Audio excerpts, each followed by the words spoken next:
श्रीरुद्राष्टकम्। नमामि शमीशाननिर्वाणरूपं विभुं व्यापकं ब्रह्मवेदस्वरूपं निजं निर्गुणं निर्विकल्पं निरीहं चिदाकाशमाकाशवासं भजेऽहम्। निराकारमोङ्कारमूलं तुरीयं गिराज्ञानगोतीतमीशं गिरीशं करालं महाकालकालं कृपालुं गुणागारसंसारपारं नतोऽहम्। तुषाराद्रिसङ्काशगौरङ्गभीरं मनोभूतकोटिप्रभासी शरीरं स्फुरन्मौलिकल्लोलिनी चारुगङ्गालसद्भालबालेन्दुकण्ठे भुजङ्गम्।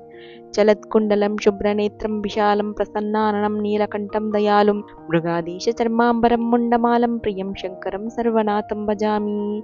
प्रचण्डं प्रकृष्टं प्रगल्भं परेशं अखण्डं भजे भानुकोटिप्रकाशं त्रयीशूलनिर्मूलनं शूलपाणिं भजेऽहं भवानीपतिं भावगम्यम्।